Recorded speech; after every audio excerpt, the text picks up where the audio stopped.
Good morning, class. Have you ever wondered how the water you drink today might have once been part of an ancient glacier? Yeah, or even the ocean. Today we'll be... Excuse me. Today we'll be going over the water cycle, a crucial process that moves water through the Earth's atmosphere, surface, and underground. Excuse me. You may have to bear with me through today's lesson. The janitorial staff used a new cleaning supply last night that I seem to be having a reaction to. Now, where was I? Right. So the water cycle is excuse me. Water cycle is the continuous movement of water on, above, and below the surface of the Earth. One moment.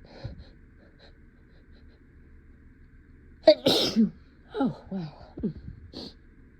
Excuse me. There's a few key processes involved, starting with evaporation. So the water from oceans, lakes, and rivers, oh goodness, heats up and turns into vapor, and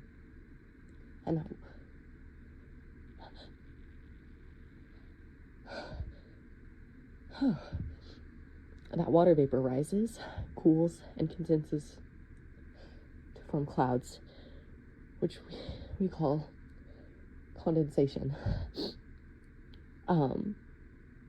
Then the water falls back to Earth as rain. Excuse me. As rain, snow, sleet, and hail, which we call precipitation. Oh, wow.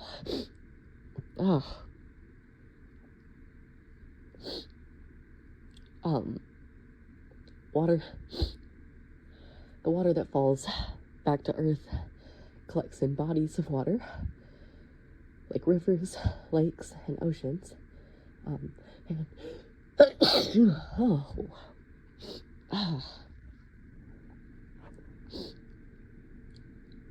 And some even seeps into the ground, replenishing aquifers. And then water from those rivers, lakes, and oceans evaporates again, creating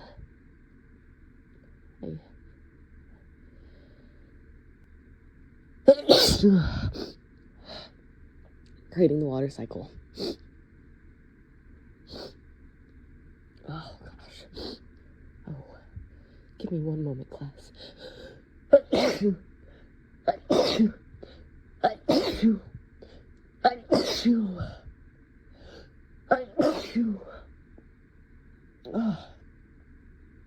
Yes, I'm fine. It's just my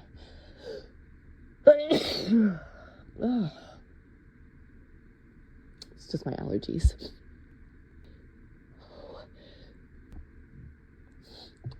Okay, let's break down these stages one by one. So the first stage is evaporation. Picture this.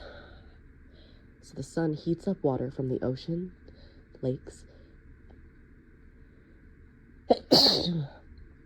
and rivers, and that water turns into vapor, a gas. This water vapor rises into the atmosphere. You can think of evaporation kind of as nature's way of sending water back into the air. Without evaporation, we wouldn't have clouds, and then we wouldn't have rain. So, as the water vapor rises higher in the sky, temperatures start to drop. And the cooler temperatures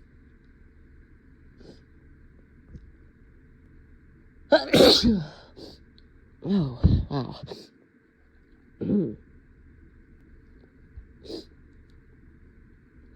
the cooler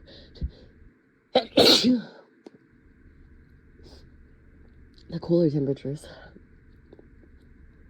cause the vapor to condense, meaning it turns back into liquid water, forming tiny droplets. And these droplets come together to form clouds.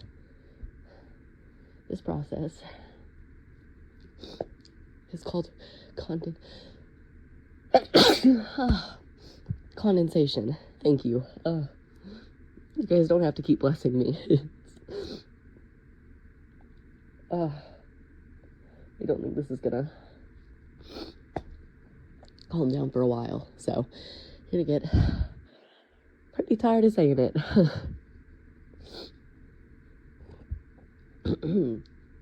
Okay, now remember, without condensation there would be no clouds.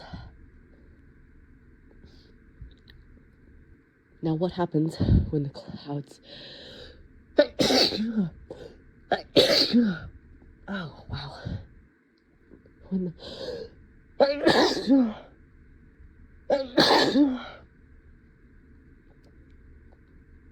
excuse me, oh my goodness, right, precipitation. So when the clouds get too heavy from all the water, we get precipitation, water falling back to earth as rain, snow, sleet, or hail.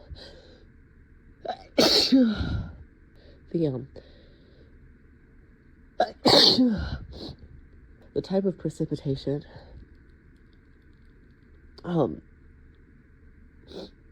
depends on the temperature. If it's warm, we get rain. If it's cold, we might see snow or hail.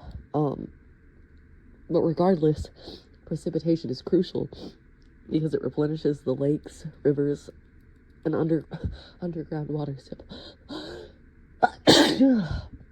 underground water supplies. So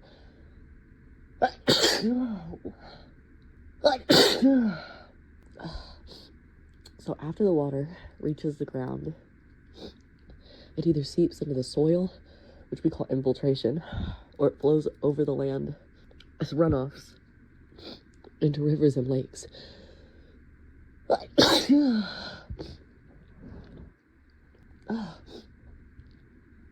Some of this water will eventually find its way back into the ocean, where the cycle starts all over again. But infiltration is especially important to us because it helps underground aquifers, which are actually critical sources of fresh water for us. So now that we understand the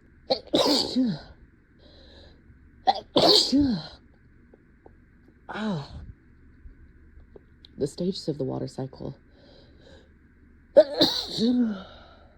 let's talk about why it's so important.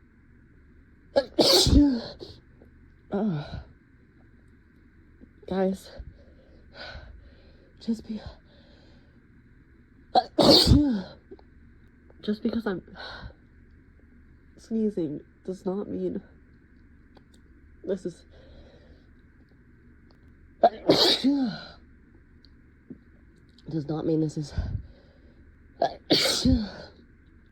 time to talk amongst yourselves, okay? This is gonna be on the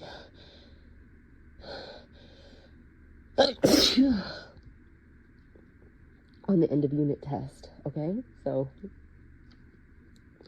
I need you to pay attention, okay? Thank you. Okay. So water cycle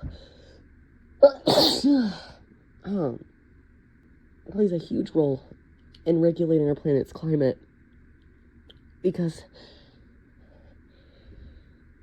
it helps distribute heat across the globe. Give me just one moment.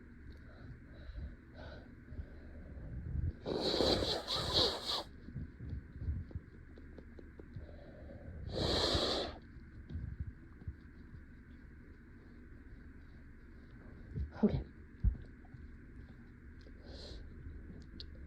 So, basically the water cycle makes sure that some areas don't get too hot or too cold. And this balance is crucial for maintaining the environments we live in. The water cycle also supports life because all living organisms, from the tiniest plants to the largest animals, including us, rely on the water cycle. It provides the fresh water that we need for drinking, growing food, and sustaining our ecosystems. So without the water cycle, life as we know it wouldn't be possible. Okay, now let's take a look at what we've learned and apply it with a couple of activities. First,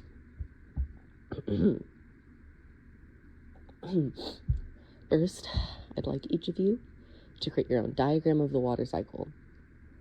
You'll need to label each stage: evaporation, condensation, precipitation, and collection, and write a short description of what happens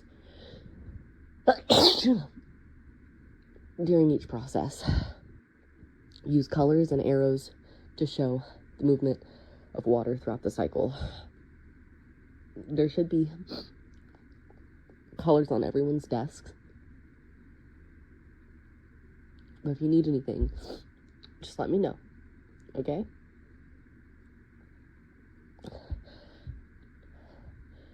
All right, everybody get started. Oh, finally.